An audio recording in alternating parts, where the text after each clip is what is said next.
Hello everybody. शुक्रवार की शाम एक कविता के नाम। आज जो कविता मैं आपके सामने लेकर के आया हूँ वो श्री गोपाल दास नीरज की लिखी हुई कविता, जिसका शीर्षक है वह मेरा इतिहास नहीं है। एक इंडियन का, एक हिंदुस्तानी का, उसको ध्यान में रख करके ये कविता लिखी गई है कि हम लोग किस किस तरह से किस चीज़ों को ध्यान में रखते हैं और कैसे कैसे आगे बढ़ते हैं। और आज के दिन तो हम हिंदुस्तानियों की धूम है पूरी दुनिया में और हम हाईएस्ट पेस से बढ़ने वाली इकॉनमी है।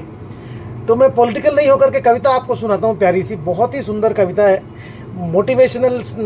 अगर मैं नहीं भी बोलूँ ना इसको, तो ये कम से कम इस चीज़ की तो कविता है कि देखें तो सही कि हम लोग क्या कर रहे हैं, हम लोग किस तरह के लोग हैं। और एक हिंदुस्तानी होने पर हमें गर्व महसूस होना चाहिए। एक इस चीज़ को ध्यान में रखते हुए बोली गई ये कविता बहुत ही प्यारी कविता है। मैं पढ़ता हूँ आपके लिए, आप सुनिए। कि काल बादलों से धुल जाए वह मेरा इतिहास नहीं है। काल बादलों, इतना सस्ता इतिहास लिखा हुआ नहीं है कि बादलों ने थोड़ी सी बारिश की और मेरा इतिहास धुल गया। हम उस तरह की कंट्री नहीं है। कई हजार साल पुरानी हमारी सभ्यता है और इस इतनी पुरानी सभ्यता का इतिहास इतनी आसानी से धुलेगा नहीं। तो कहते हैं कवि कि काल बादलों से धुल जाए वह मेरा इतिहास नहीं है। गायक जग में कौन गीत जो मुझसा गाए, मैंने तो केवल है ऐसे गीत बनाए। कंठ नहीं गाती हैं जिनको पलकें गीली, स्वर सम जिनका अश्रु मोतिया हास नहीं है। काल बादलों से धुल जाए वह मेरा इतिहास नहीं है। क्या कहता है कवि यहाँ पर कि भाई मेरे जैसा गीत कौन बना करके कौन गाता है, लेकिन हाँ, मेरे गीत कंठ से नहीं निकलते, वो गीली पलकों से निकलते हैं। मतलब मैं दुखियों के लिए, मैं गरीबों के लिए गीत गाता हूँ। इसीलिए कहते हैं कि काल बादलों से धुल जाए वह मेरा इतिहास नहीं है। और मुझसे ज़्यादा मस्त जगत में किसकी मस्ती, मुझसे ज़्यादा मस्त जगत में मस्ती किसकी, और अधिक आज़ाद अछूती हस्ती किसकी। मेरी बुलबुल चहका करती उस बगिया में जहाँ सदा पतझड़ रहता मधुमास नहीं है। काल बादलों से धुल जाए वह मेरा इतिहास नहीं है। जब मस्ती करने की बात आती है तो मस्ती में भी, और हस्ती हमारी किसी से मैच नहीं करती। हम आगे हैं बहुत। और कहते हैं कि मेरी बुलबुल चहका करती उस बगिया में जहाँ सदा पतझड़ रहता। भाई पतझड़ है, दुखी हैं लोग, तो बुलबुल वहाँ चहके ना, उनको सुख दे, उनको खुशी दे।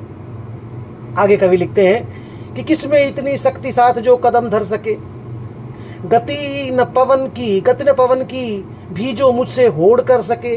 पढ़ता हूँ फिर से कि किसमें इतनी शक्ति साथ जो कदम धर सके, गति न पवन की भी जो मुझसे होड़ कर सके।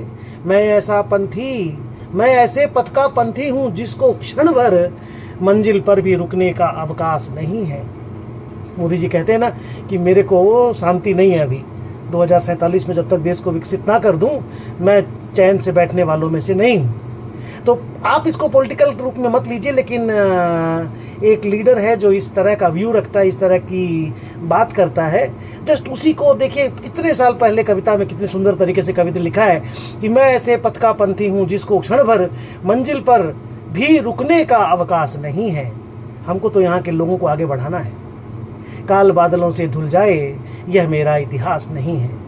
आखिरी पंक्ति में लिखता है कवि कि कौन विश्व में है जिसका मुझसे सर ऊंचा सा यह तुंग हिमालय भी तो नीचा।